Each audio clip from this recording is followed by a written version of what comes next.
Hi guys, and welcome back to Mr. Moose Models. This video is part 3 of my 1/72 Tamiya Tornado F3 build that I'm currently building for the hashtag Twin Brit group build run on Facebook by Tim Hedworth on his British Aviation in Scale page. I've done a little bit of work off camera since part 2 and I will show you that before we hit the spray booth, and then what we'll do is just get it into the booth and get it primed up and show you that there. So first thing I'm going to do is get the camera pointing down at the bench, and then we will get you a view on what we've done recently in terms of the build and where we're at, and then get the camera into the spray booth and get it going from there. So let me move the cameras around and I'll see you in a second. So here's the Tonka. So this is where she is at the moment. Very much looking like a Tornado F3. I've masked up the canopy using a combination of Tamiya tape and some Copydex glue for liquid mask. I had got this masking set from Edward. Now, I picked this up cheap and cheerful for 50p at Scale Model World, and I'm glad I didn't pay any more, because even though it says Revell Taglieri Tornado, it's not the right one for the F3. So whether that's the correct masking set for the GR1, I'm not sure, but nevertheless it's not the right one for this one. So I did it by hand. I've got obviously the air intakes on and they're looking alright. Had a bit of a filling job to do around the side there. I've filled and sanded all the seam here along the nose, and also here behind where the wing joins and where the tailplane is, and obviously got the vertical fin in place. So no, it's starting to look alright, so that's that done. I also have done a bit of work on some bits and bobs to go around it. So I've got fuel tanks ready to go, and I've got two options here. I've got the big jugs, the Hindenburger fuel tanks, which are from a Revell kit, or I've got the little ones that were with the Tamiya kit. I'm not sure which ones I'm going to use yet. I'll spray both of them up. Tamiya or Taglieri say that you should have some sort of vertical fins coming off here, but from what I can see from doing some research, only the really early Tornadoes had those fins, so that's not applicable for my bird, which is going to be an early 90s. And then the other bits and bobs you've already seen. So what I'm going to do is get a few more bits and bobs off the sprue, and then we'll get the camera pointed down at the spray booth. And okay guys, so this is the first time I'm filming in the spray booth, so you're going to have to kind of bear with me whilst I do it. My spray booth is one of the ones from, is it everything Airbrush? It's one of the cheaper ones, but it works perfectly for me here in my setup. So my airbrush of choice is the Harden Steenbeck Evolution. This is a 2-in-1 combo I got from a birthday last year, I think it was, from the wife, and I've got the 2-in-1, so the 0.2 needle and the 0.4 needle. Most of the time I use the 0.2 needle. I bought an extra air cap with the fin prongs here because I find it easy to keep clean when I'm brushing. So that's that. I have two other air brushes. I have an old cheap and cheerful Chinese one, which I do use for priming. Just because I find if I damage inside with some of the more aggressive stuff, it doesn't really matter. So we'll switch to that to use for the priming. And my final airbrush is a Vida 180. Now, I got this after seeing Chris and Alex's video on the Vida, and to be honest, yes, it is a good airbrush, but nowhere near as good as the Harden Steenbeck. The quality is just not there. But you know, if you don't want to put lots of money into an airbrush, this one will do the work and will do the trick. So I give it a good clean out on a regular basis, and the good thing with the Vida is the parts are very cheap. So Just check we've got air. Yeah, that's fine. So, I will put the spray booth on because there's no point having it vent if I'm not going to actually use it to vent. But it makes quite a lot of noise, so I'll do that once I finish talking to you. Primer today, I'm going to be using AK Interactive's Primer Microfiller in black. I'm going to use a bit of a black base on the Tornado. The reason being is that I really struggle pre-shading. I never managed to seem to get the panel lines to follow through. Whereas with a black base, I find that you can get more random effect all over the model. So, 1x Tornado. Give this a good shake. There we go. Now, one of the things I always try and tend to do is make sure that all of this gubbins here, I don't know if you can see it on the camera, it's basically all the dried paint pigment or primer pigment. I try to make sure that I catch that and that it doesn't go into my airbrush, because then I find that it starts clogging. This stuff is quite potent in terms of smell. I don't think it's a lacquer base, I'm not sure what the base is, but it is really good stuff. And I'm going to put a fair whack in there because, well, we're going to be spraying quite a bit. I also use a face mask when I'm spraying, so I'll be putting that on afterwards. But I'm going to quickly do the first bit speaking to you. And the first bit I'm going to do is I'm going to just quickly check the airbrush is working. Yeah, so we've got a nice sort of flow. I'm just going to start working on where the canopy's gone down quickly. The reason I'm doing it gently and quite dry. What's my air pressure here? A bit high maybe. There we go. About 20 psi is probably about right. Maybe. I don't really pay too much attention. I haven't worked with them. So, the reason I'm going over the canopy first is just by putting a nice light dry coat down. I tend to find it saves a lot of light runs into the canopy and just seals that masking down. Last thing you want to do is be unmasking your canopy at the end of the build and find out that you've got seepage underneath the masking tape or underneath the canopy.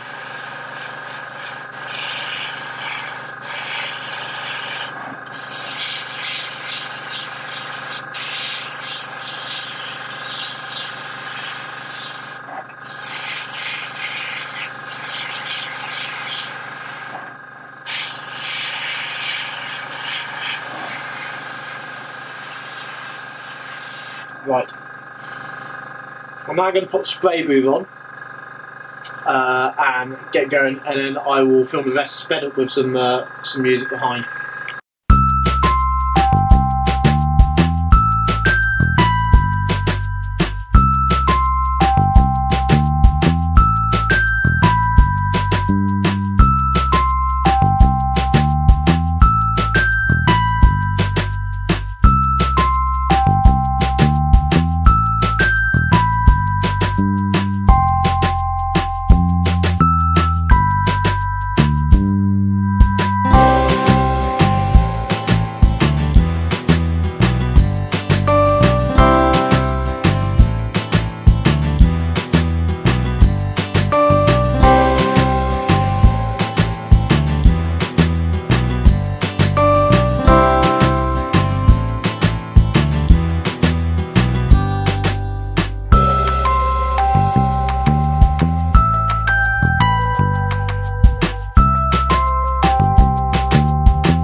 Okay, so here I had a little problem. I had a massive splat of primer onto the model. You can see it just on the tail end there by the engine. So first and foremost, I thought it was just a little bit of paint that might be collected on the nozzle cap. So I tried to just clean it, and that didn't work too well. And it wasn't spraying properly. The annoying thing was, this is probably caused by me because I left it a little bit in between priming. Well, I had to have a little break, so I probably caused a bit of dryness from the tip of the needle or inside, or some of the dried paint speck just got into the channel and blocked it. So to unblock it, I bought out some cellulose thinners. This stuff is quite lethal, but it will clear out pretty much anything. I dropped some into the airbrush, gave it a good wiggle around with one of the paint brushes here, one of the old ones for mixing and cleaning. And then flushed it through the cellulose to clear the blockage.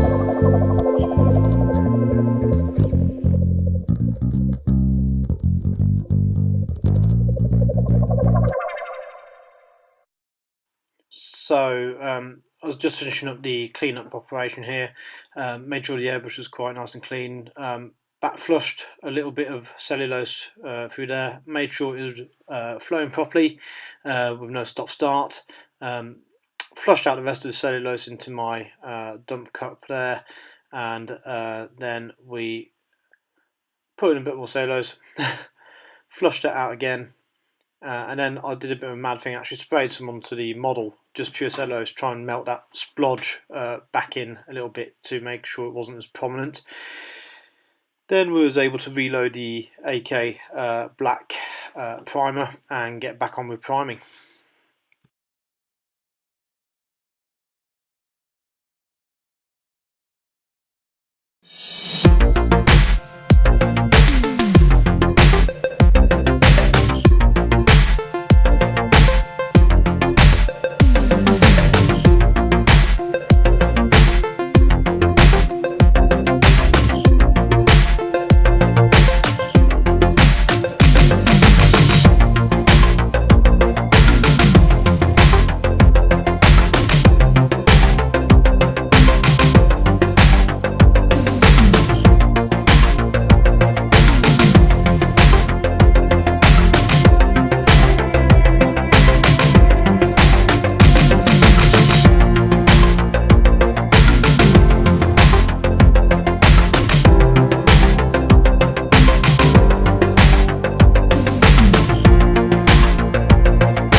Right guys, so I've done a little bit of work off camera. I will have showed you the main sort of spraying of the primer on the Tornado, so let's just do a quick recap.